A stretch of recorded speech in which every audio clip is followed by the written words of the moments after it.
इयत्ता 7वी सायन्सचा आपला lesson number 4 nutrition in living organism ह्याचा आपण एक लेक्चर पाहिलेलं होतं. ह्याच्या आधीचं एक लेक्चर आपण त्याच्यामध्ये न्यूट्रिशन म्हणजे काय हे पाहिलं होतं. त्यानंतर ॲट्रोट्रोपिक प्लांट्स पाहिलं होतं.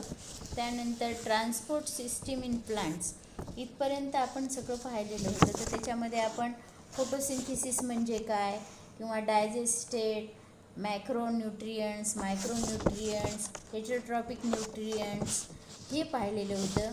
आणि त्यानंतर अजून एक पाहिलेलं होतं नीड्स फॉर न्यूट्रिशन न्यूट्रिशनच्या गरज का आहे. त्यानंतर पुन्हा नंतर मी काय सांगितलं व्हॉट इज केमोसिंथेसिस एक पाहिलेलं होतं. तर इथपर्यंतचा भाग आपण फर्स्ट लेक्चरमध्ये पाहिलेला होता. आता त्यानंतरचा पुढचा भाग आपल्याला आज ह्या सेकंड लेक्चरमध्ये पाहायचा आहे. Okay. Plant produce carbohydrates by the process of photosynthesis. Carbohydrates are made from carbon, hydrogen and oxygen. Proteins are made from the carbon, hydrogen, oxygen and nitrogen. म्हणजे काय तर फोटोसिंथेसिस होताना वनस्पतीमध्ये कार्बोहायड्रेट्स तयार होतात. आणि हे कार्बोहायड्रेट्स कशापासून होतात तर हायड्रोजन, ऑक्सिजन आणि कार्बन यापासून हे कार्बोहायड्रेट्स तयार होतात. मग proteins are made from carbon, hydrogen, oxygen आणि नायट्रोजन. मग ह्याच्यापासनं कार्बन, हायड्रोजन आणि ऑक्सिजन, नायट्रोजन ह्या सगळ्यांपासनं तयार काय होतं तर प्रोटीन्स तयार होतात. How do plants obtain the nitrogen necessary for the synthesis of protein. मग प्रोटीन्स तयार करण्यासाठी नायट्रोजन आवश्यक आहे का तर पाहू आपण आवश्यक आहे का नाही. आणि तो असेल तर तो कसा मिळवायचा. वनस्पती काय नायट्रोजन तयार करू शकत नाहीत किंवा वातावरणातून त्या शोषूनसुद्धा घेऊ शकत नाहीत. मग नायट्रोजनशी त्यांना जी आवश्यकता असते ती कशी आपल्याला उपलब्ध करून घेतात हे आता आपण पाहू. एअर कंटेन्स गॅसेस नायट्रोजन म्हणजे हवेमध्ये काय असतो तर नायट्रोजन असतो. However plants can not utilize gases nitrogen. मग प्लांट्स काय करतो नायट्रोजन गॅस ॲब्सॉर्ब करतो का तर नाही किंवा तयारही करत नाही. It need to be fix that is converted in to compounds. मग तो काय करतो एक प्रकारचं कंपाऊंड निर्माण करतो. Fixation of nitrogen occurs by biological and atmospheric methods. मग हे जे नायट्रोजनचं फिक्सेशन होतं तर हे कशावरून होतं तर बायोलॉजिकल अँड ॲटमॉस्फेरिक मेथड्स इथं यूज केली जाते. आता ही मेथड्स कशी केली जाते याच्यातले आता कशा पद्धतीनं होते हे आपण पुढं थोडंसं डिटेलमध्ये पाहू. त्याआधी पाहायचं आहे त्याच्यानंतरचा पॉईंट पाहायचा आहे बायोलॉजिकल फिक्सेशन ऑफ नायट्रोजन. आता नायट्रोजनचं फिक्सेशन हे कसं केलं जातं. आता इथं पहा 2 different types of micro organism can bring out biological nitrogen fixation. मग इथं काय घेतले जातं 2 वेगळ्या प्रकारचे मायक्रो ऑर्गॅनिझम घेतले जातात आणि त्यांचं काय होतं नायट्रोजनसाठी फिक्सेशन होतं. तर कसं root nodules of leguminous plants contain rhizobium micro organism. मग ह्याच्यासाठी रायझोबियम नावाची जे सूक्ष्मजीव असतो तो त्या वनस्पतीच्या मुळावर असलेल्या गाठीमध्ये बसलेला असतो. This micro organism absorb atmospheric nitrogen and convert in to its nitrate a compound. हे मायक्रो ऑर्गॅनिझम काय करतात तर हवेमधला नायट्रोजन शोषून घेतात आणि त्यांचे नायट्रोजनच्या एक प्रकारच्या संयुगामध्ये म्हणजे कंपाऊंडमध्ये त्याचं रूपांतर करतात. Micro organisms like azotobacter are present in soil. They also convert atmospheric nitrogen in to nitrates. मग हे मायक्रो ऑर्गॅनिझम ॲझोटोबॅक्टरसारखे तिथं प्रेझेंट असतात कशामध्ये त्या मातीमध्ये. मग ते काय करतात दे आल्सो कन्व्हर्ट ॲटमॉस्फेरिक नायट्रोजन म्हणजे ॲटमॉस्फेरिक नायट्रोजन कशामध्ये कन्व्हर्ट करतात नायट्रेटमध्ये कन्व्हर्ट करतात आणि ह्या नायट्रेटचं त्याच्या कंपाऊंडमध्ये ते रूपांतर करतात. एवढं लक्षात आलं. आता यानंतर तुम्हाला पुढे पाहायचं आहे ॲटमॉस्फेरिक फिक्सेशन ऑफ नायट्रोजन. तर lightning occur in the rainy seasons. This causes atmospheric nitrogen and oxygen to treat with each other to form nitric acid that is NO, which is again oxidized to form nitrogen dioxide means NO2. म्हणजे काय पावसाळ्यामध्ये जेव्हा आकाशामध्ये आपल्याला वीज चमकताना दिसते तेव्हा ती हवेतील नायट्रोजन आणि ऑक्सिजन यांच्यामध्ये काय होतं, एक प्रकारची प्रोसेस होते आणि त्यापासनं एक नायट्रिक ऑक्साईड नावाचं कंपाऊंड तयार होतं, which again oxidise to form nitrogen dioxide. म्हणजे पुन्हा त्याचं ऑक्सिडायझर होतं आणि त्याच्यापासनं नायट्रोजन ऑक्साईड नावाचा एक वायू तयार होतो. The nitrogen dioxide dissolved in rain water and is converted into nitric acid that is HNO3 which gets added to the soil along with the rain water. म्हणजे काय होतं, ज्यावेळेस नायट्रोजन डायऑक्साईड त्या पावसाच्या पाण्यामध्ये काय होतो, विरघळला जातो आणि तो पुन्हा it convert in to nitric acid. Nitric ॲसिडमध्ये तो कन्व्हर्ट केला जातो. नायट्रिक ॲसिड म्हणजेच काय, HNO3 आणि which gets added to the soil. आणि तो पावसाचं पाणी जमिनीवर पडल्यामुळे ते पाणी मातीमध्ये मिसळलं जातं. This acid reacts with different minerals in the soil and convert in to salt. मग ह्याची ॲसिडमध्ये काय होतं, ते कन्व्हर्ट होतं कशामधून, मिनरल्स. ते मातीमध्ये मिसळल्या जातात आणि सॉल्टच्या रूपामध्ये, मिनरल्स आणि सॉल्टच्या रूपामध्ये ते मातीत मिसळल्या जातो. Plants use nitrogen salts for their growth. मग हे जे नायट्रोजन सॉल्ट्स आहेत ते त्या वनस्पतीच्या वाढीसाठी उपयोगी ठरतात. आता एवढं लक्षात आलं, नायट्रोजन वनस्पती कशी ॲब्सॉर्ब करून घेतात ते. ठीक आहे, ह्यालाच काय म्हणायचं, ॲटमॉस्फेरिक फिक्सेशन ऑफ नायट्रोजन. एवढं लक्षात आलं. तर आता यानंतर पुढं पाहायचं आहे आपल्याला सिम्बायोटिक न्यूट्रिशन. आता in some cases 2 or more than 2 different types of plants live together to fulfill their needs of nutrition, protection, support, etc. with each other helps. This type of nutrition is called symbiotic nutrition. म्हणजे काय, जेव्हा 2 किंवा अधिक वनस्पती एकमेकावरती अवलंबून असतात, कशासाठी, तर न्यूट्रिशन, प्रोटेक्शन आणि सपोर्ट ह्या एकमेकाच्या सानिध्यात राहतात. ह्या प्रकारालाच आपण काय म्हणतो, सिम्बायोटिक न्यूट्रिशन. लक्षात. आता ह्याची काही उदाहरणं पहा कोणकोणती. Some fungi grow around the roots of some other plants. This plants supply nutrients to the fungi and in turns fungi supply minerals and water to the plants. म्हणजे काय होतं, fungi grow around the roots of some other plants. ही fungi काय करते, प्लांट्सच्या रूटवरती वाढते. This plants supply nutrients to the fungi. मग ते फंगी काय, ते झाड काय करतं, त्या फंगीला न्यूट्रिएंट्स सप्लाय करतं आणि त्याच्या बदल्यामध्ये फंगी त्याला काय करते, supply minerals and water to the plants. Minerals आणि वॉटर त्या प्लांटला सप्लाय करते. Some fungi and algae live together. Fungi आणि अल्गी ह्या काय करतात, एकत्र राहतात. The fungi provides water, minerals as well as shelter to algae. मग ही फंगी काय करते, त्या अल्गीला वॉटर, मिनरल्स आणि शेल्टर प्रोव्हाइड करते. In turns algae provides food to the fungi. ह्याच्या बदल्यामध्ये ती अल्गी त्या फंगीला काय देते, तर फूड प्रोव्हाइड करते. Lichen is and example of symbiosis between algae and fungi. मग ह्याचं उदाहरण लायकिन म्हणजेच काय, तर दगडफूल तुम्ही पाहिलेलं असेल, मसाल्यामध्ये वापरतात ते. ह्याचं एक उदाहरण तुम्हाला सांगता येईल. यानंतरचा नेक्स्ट पॉईंट आहे हेट्रोट्रॉफिक प्लांट्स. हेट्रोट्रॉफिक मीन्स परपोषी, म्हणजे दुसऱ्यावरती अवलंबून असणारी वनस्पती. आता ह्याच्यामध्ये काय आहे, तर heterotrophic plants do not contain chlorophyll.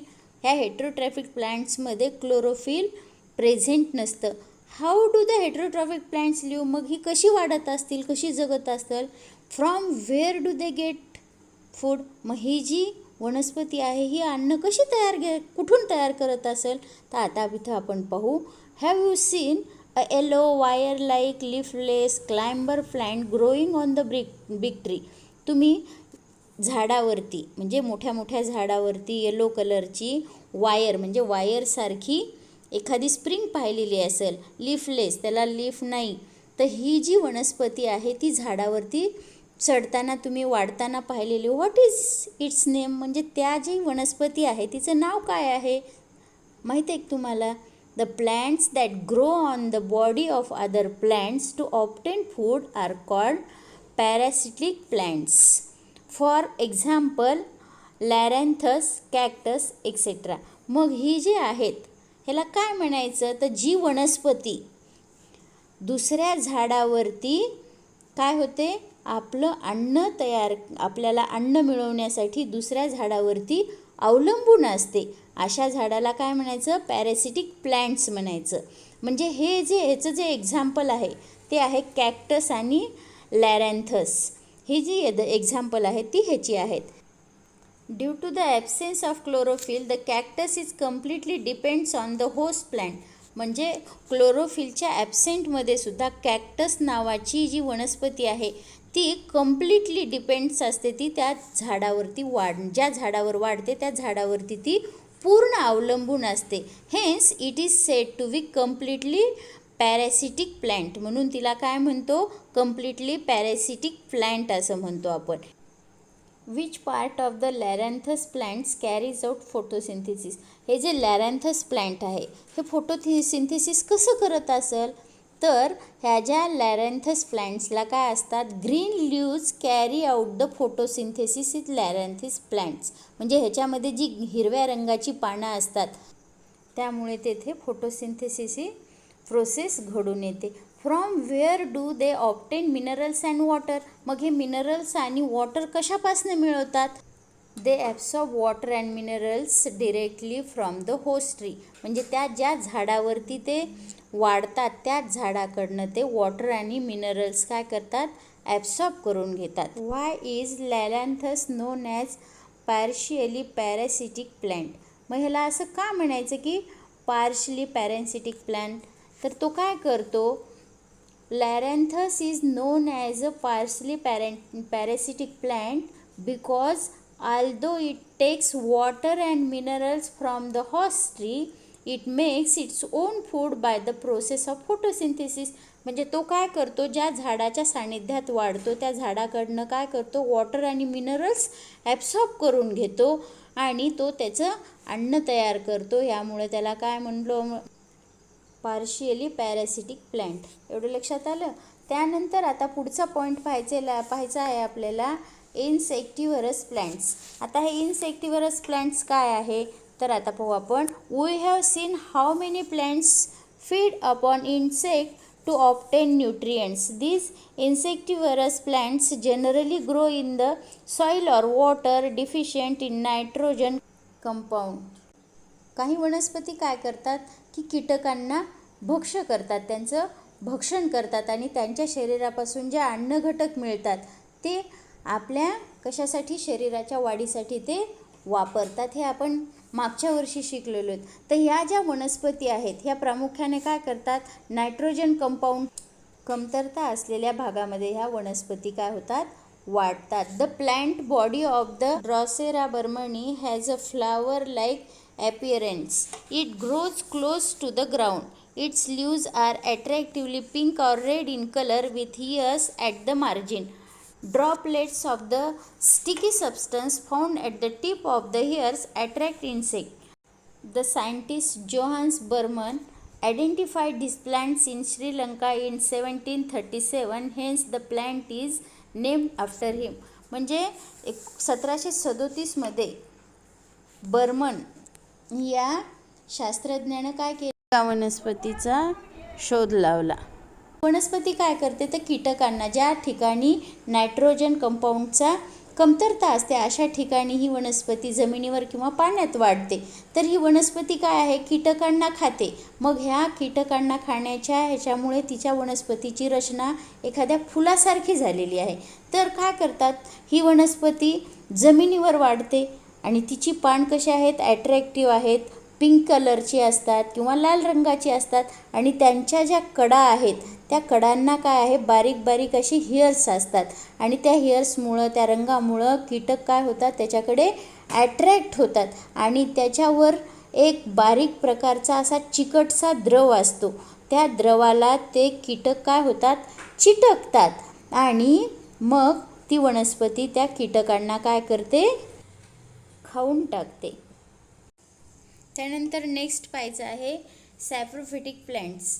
आता plants which obtain the food from dead and decaying bodies of other organism are called saprophytic plants. म्हणजे अशी वनस्पती की जी सजीवांच्या कुजलेल्या किंवा मृत अवशेषावरती काय होते, वाढ. Various types of fungi like mushroom and yeast are saprophyte. Fungi create digestive enzymes on the dead remains to digest or break down the carbon compounds they contain. The resulting solution is absorbed to obtain nutrients. म्हणजे ह्या ज्या गटामध्ये जी वनस्पती आहे, म्हणजे ह्याच्यामध्ये काय येतील, फंगी.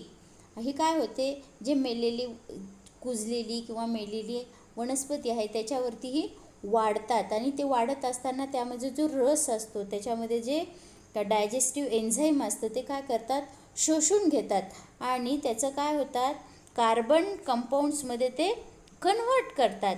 त्याच्यापासून जे पाचक रस मिळतो किंवा जो रस तयार होतो तो काय करतात, त्या ॲब्सॉर्ब करून घेतात. नेक्स्ट पाहायचं ऑलवेज रिमेंबर. आता ह्याच्यामध्ये काय लक्षात ठेवायचं, food gets spoiled due to the some fungi causes diseases or illness while some fungi have medicinal properties. मग काय होतं की काही वनस्पती आपल्यासाठी फायदेशीर असतात तर काही हा शरीरासाठी ह्या हानिकारक असतात. काही फंगी आपण औषध म्हणून उपयोगात आणतो तर काही फंगी ह्या आपल्या शरीरासाठी घातक ठरतात. Yeast and some mushrooms are useful. Yeast आणि मशरूम सारखी फंगी आपण आपल्या जीवनात वापरतो. Yeast is used in fermentation process and for making bread. ब्रेडमध्ये फर्मेंटेशन घडवून आणण्यासाठी ईस्ट या फंगीचा आपण वापर करतो. Mushroom are rich source of iron and vitamins. तर मशरूममधून आपल्याला आयर्न आणि व्हिटॅमिन्स हे मुबलक प्रमाणामध्ये मिळतात. आता तुम्हाला इथे खाली चार्ट दिलेला आहे, role of nutrients and effects of their deficiency on plant. म्हणजे ह्या चार्टचा आता काय, कोणत्या प्लांटपासून काय त्याचं फंक्शन आहे आणि त्याची इफेक्ट्स ऑफ डिफिशियन्सी काय आहे. तर आता पहिलं आहे न्यूट्रियंट्स, म्हणजे त्याच्यामध्ये पहिलं आहे नायट्रोजन. नायट्रोजनचं फंक्शन काय आहे, तर important components of proteins, chlorophyll and cytoplasm. तर ह्याचा इफेक्ट काय आहे, ह्याची डिफिशियन्सी काय आहे, तर रिटार्डेड स्टंडेड ग्रोथ, येलोईंग ऑफ लीव्ज. म्हणजे काय, वाढ खुंटणे किंवा पाणी पिवळे होणे, हे ह्याचं नायट्रोजनचं कमी असेल तर हे काय होतात, आपल्यावरती त्याची डिफिशियन्सी दिसून येते. तसंच फॉस्फरसमध्ये काय होतं, कमी असेल तर conversion of light energy into chemical energy. Light एनर्जीचं केमिकल एनर्जीमध्ये तो काय करतो, कन्व्हर्ट करतो. ह्याच्यामुळे काय होतं, early leaf fall, late flowering, slow growth of roots. म्हणजे काय होतं, उशिरा फुलं येणे किंवा त्याची पानं गळणे, त्या रूटची वाढ कशी होते, स्लो होते. आता पोटॅशियम नंतरचं नेसेसरी फॉर मेटाबॉलिक ॲक्टिव्हिटीज. तर ह्याच्यामध्ये पोटॅशियममुळे काय होतं, तर मेटाबॉलिक ॲक्टिव्हिटी तिथं तयार होण्याचं काम होतं.